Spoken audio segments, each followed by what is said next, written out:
Ever wondered why some professionals skyrocket ahead while others, just as smart, stay stuck for years? In this video, I'll break down the 5 invisible patterns that silently sabotage even the most talented professionals. Hi, my name is Varun. I am a career growth expert and an author of 3 books, and I help professionals become indispensable at work. So, what does indispensable really mean? It means that you take charge of your career. Let's go back to what are the 5 invisible patterns that a lot of professionals miss when it comes to their career growth. Number 1 pattern is that most of these professionals do not have any mentors or any kind of inspiration. People think mentors is too costly. They either charge too much or they may give me some solutions which may not work for me. But the whole idea of having mentors or coaches and all of the people who could guide you is that they can give you something that you don't have in terms of skill set, mindset. At the end of the day, what you really need is for someone to guide you in terms of what is the right way forward. You need someone who could show you the direction.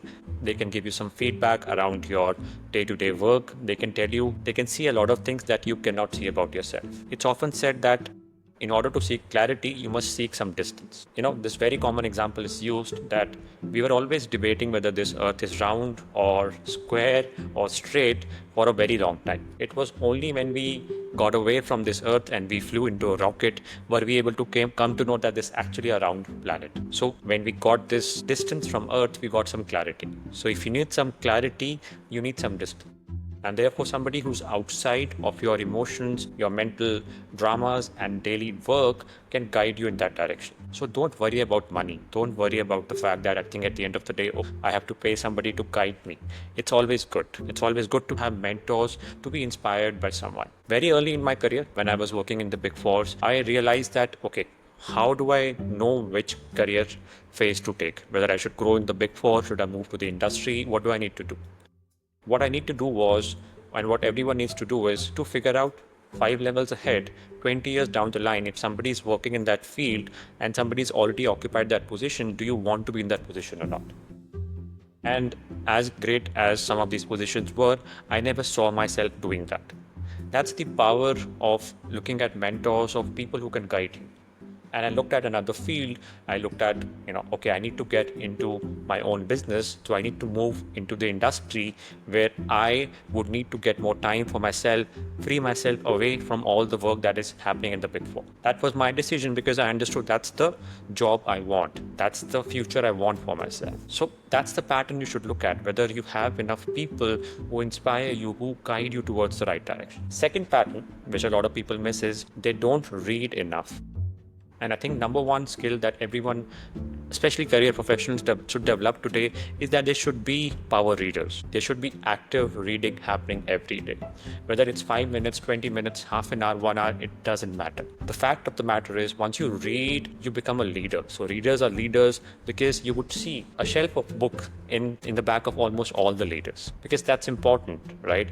In my personal journey, I would have read around 700 books in last 10 years. Why? Because I understood the power of books. Imagine a book like Think and Grow Rich, in which the author has interviewed 500 of the most successful people on the planet and written them about their journey, which you can read in 3 hours. That's about 10,000 years of journey, which you can read in about 3 hours. There cannot be better return on investment of time as far as books are concerned. They have the best return on investment of time. Now imagine something. You want to grow your business, or you want to find a solution with respect to how to overcome mental health, or you're struggling with something else. Virtually every question has been answered in some book or the other, but you don't seem to have the library card. Why? Because you don't care. So the second pattern, please read as many books as you can. Trust me, they're going to change the way you think. Number 3. A lot of professionals do not go ahead in their career because of the fact that they do not invest enough money on themselves.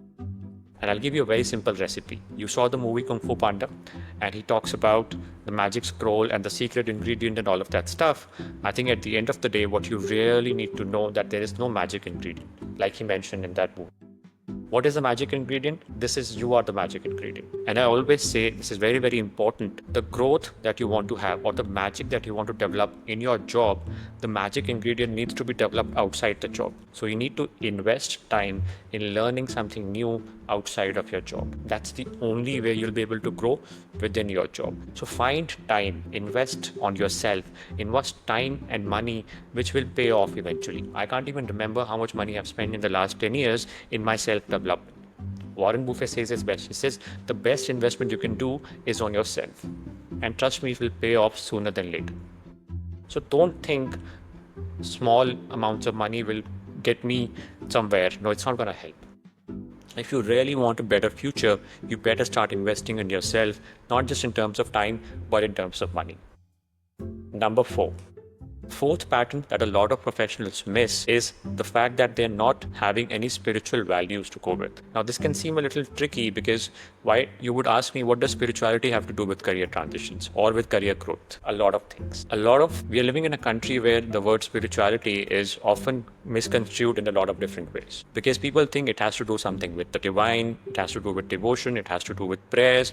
A lot of things are intertwined here and there. To make it as simple as possible from a professional standpoint, from a career growth standpoint, just understand this very simple law. The idea of spirituality is based on this very simple principle that my life is my own making. My life is my own karma. If you understand this much, then you would think, okay, I need to take charge of my career because I need to take charge of my life. So you will not rely on your company or your manager or anyone else to make you sort of, you're not allowing them to write your story.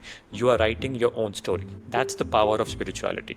It teaches you to take charge of your life. It tells you that nobody else is in charge. You are in charge of your life. And when you're devoted, when you're grounded, when you understand the beautiful spiritual values that we have as a country, then there's one added advantage that comes along. You do not get phased out too much by the ups and downs in your career. In life, in career, there are going to be ups and downs. And if you allow your emotions to run havoc when these things happen, it's difficult. You will start eventually reacting to everything. Instead, once you are grounded in spiritual values, what you will really do is that you will allow everything to happen to you. And you would start to respond rather than react to those things that you would want to respond.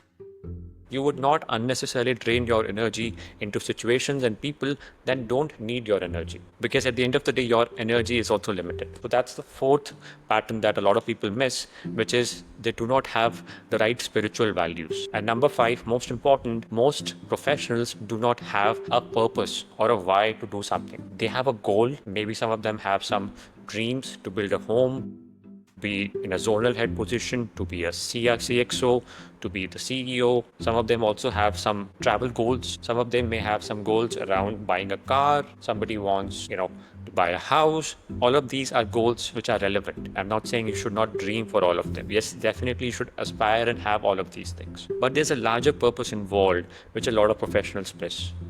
A purpose which is bigger than them. What is the mission that you want to accomplish? What is the impact that you want to leave? What is that why that keeps you going every day? A lot of professionals, what they miss out on is the emotional part of things. They have a logic to everything. They want to materialize their life, their career in the best way possible and leave a legacy in terms of money. But what would legacy in terms of the impact that you've had on career, on this life in general? What have you done to make this planet a better place? That is the purpose. That is the why. For me, my why was always clear. I wanted to make sure that I could contribute to the financial freedom. My dad would always say that, for reason of money, no child should be deprived of education. So my motive, my career has been phased around making sure I could contribute in some way or the other to child's education. What is your why? What is your mission? Why do you work around something? Is it only to earn money? Is it only to sort of give your family a better life? Yes, everybody's striving towards it. And there's again nothing wrong with it. But what is the larger impact? And a lot of people would come back to me and say, hardly have the money to feed my own family. What can I do for the community? If you can't contribute to the community in terms of your money, maybe you can do it in terms of time. See, whatever it may be. And the objective here is not to contribute immediately. The idea here is to build upon it over a period of time. Because that's what keeps you going. That is what the emotions that will keep you drive. And when things go wrong, those reasons, those purpose, that why is the one that is going to get you. So those are the 5 patterns that a lot of professionals miss. And if you also recognize yourself in any of these patterns, don't worry. You are not alone. For me, I help professionals just build their careers and in fact their life with clarity, confidence, and a strategy to finally break free. Subscribe for more insights every week and let me know in the comments which of these 5 patterns have you struggled with most. Thank you so much.